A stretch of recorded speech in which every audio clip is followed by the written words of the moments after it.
Bismillahirrahmanirrahim. Assalamualaikum warahmatullahi wabarakatuh.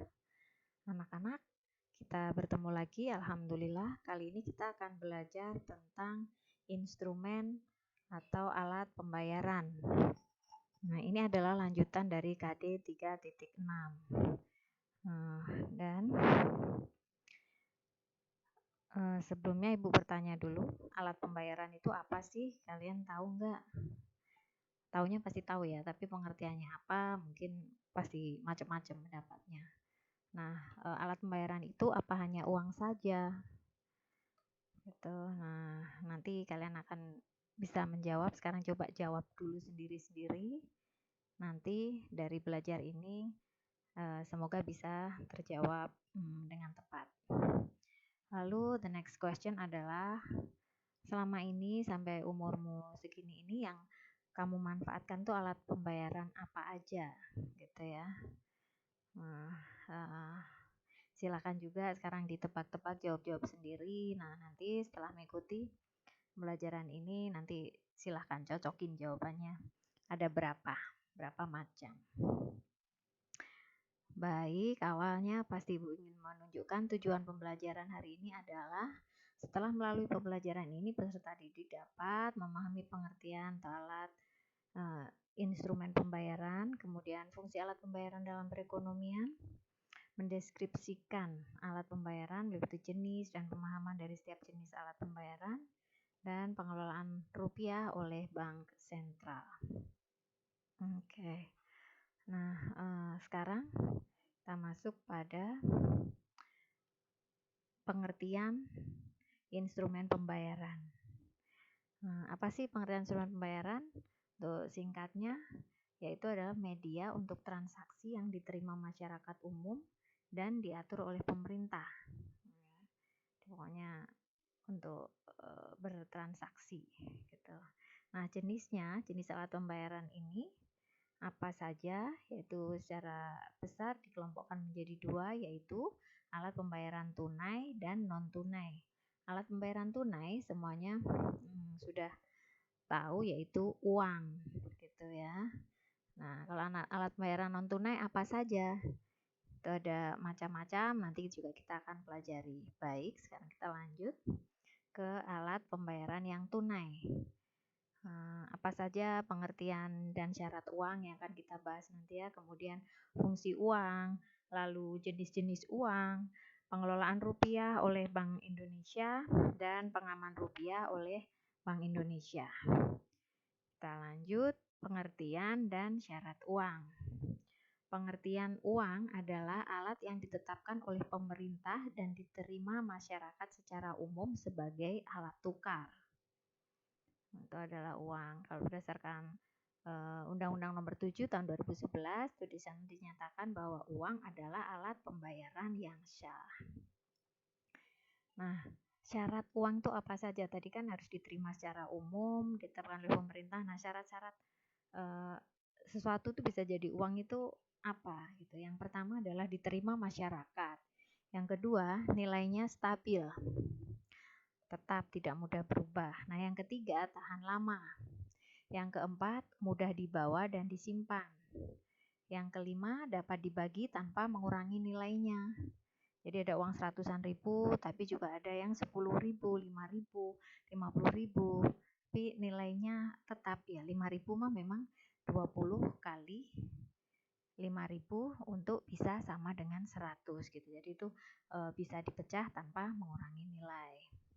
Kemudian memiliki satu kualitasnya sama, tidak ada yang 100.000 tuh ada yang kualitas A, kualitas B, nggak ada. 100.000 ya 100.000 semua. Nah, kemudian yang ketujuh, itu harus langka supaya tidak mudah dipalsukan gitu, karena kalau uang dipalsukan kan bahaya. Itu harga bisa melonjak semuanya. Oke, kita lanjut.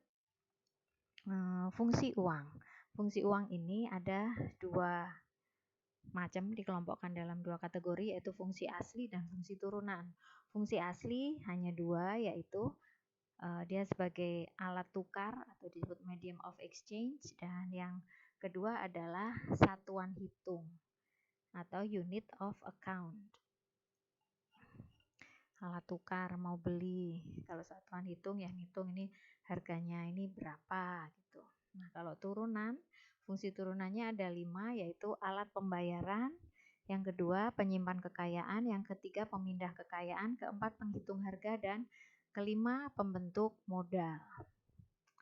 Selanjutnya adalah jenis-jenis uang.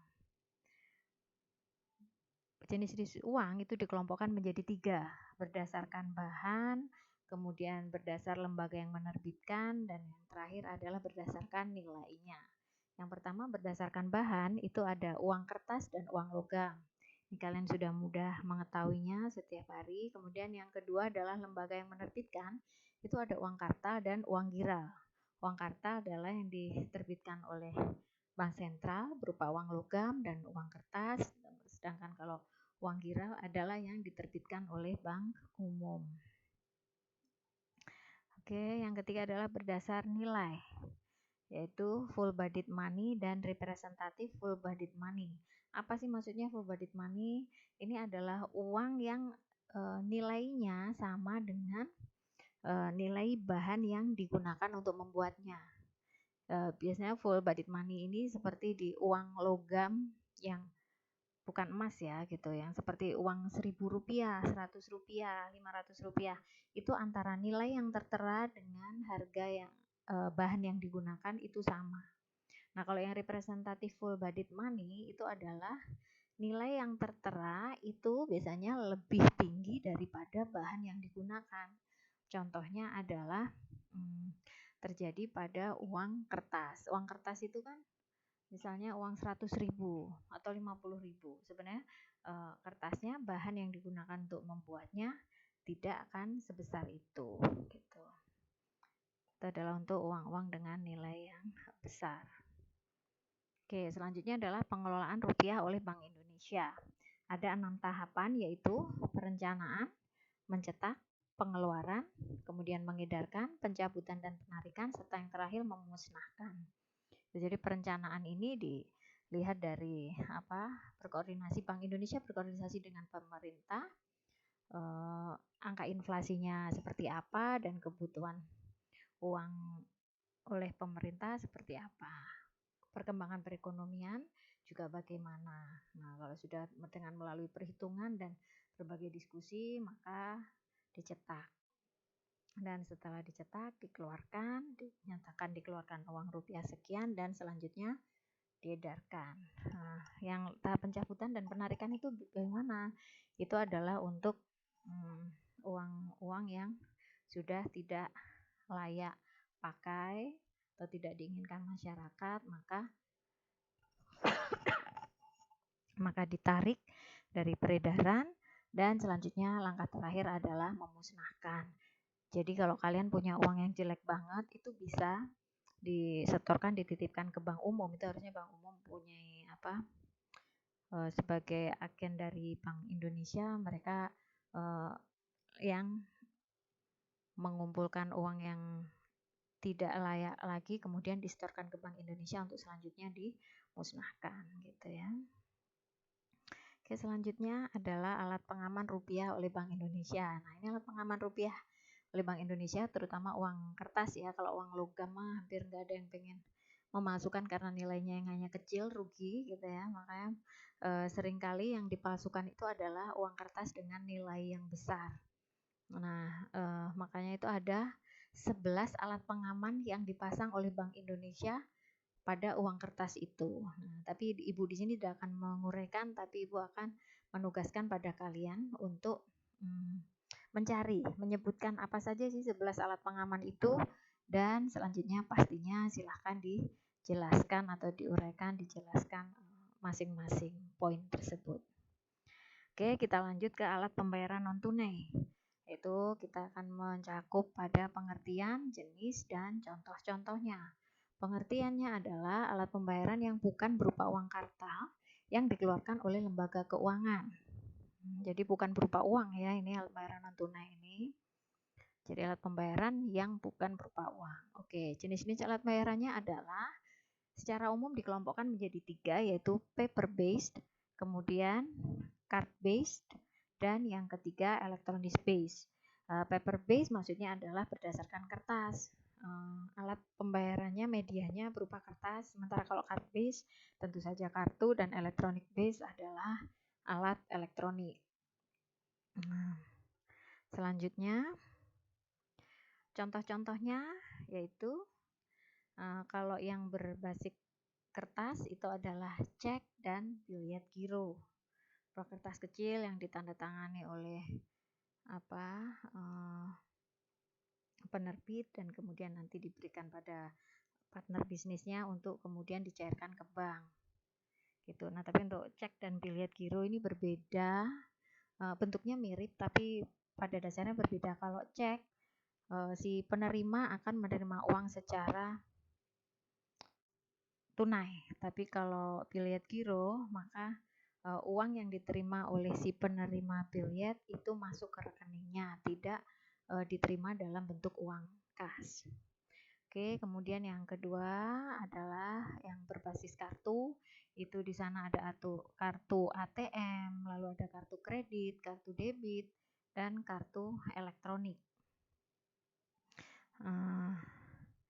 Kemudian untuk yang ketiga itu ada electronic base, yaitu pembayaran yang menggunakan alat elektronik.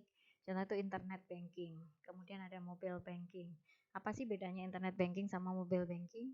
Kalau internet banking dengan memakai komputer atau laptop dan masuk ke internet, masuk ke pencarian, ke Safari, bisa menggunakan masuk ke website bank. Tetapi kalau mobile banking itu nasabah harus download aplikasi gitu. Dan kemudian selanjutnya juga ada yang e-wallet.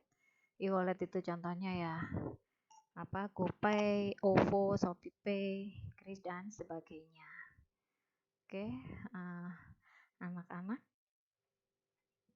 sampai di sini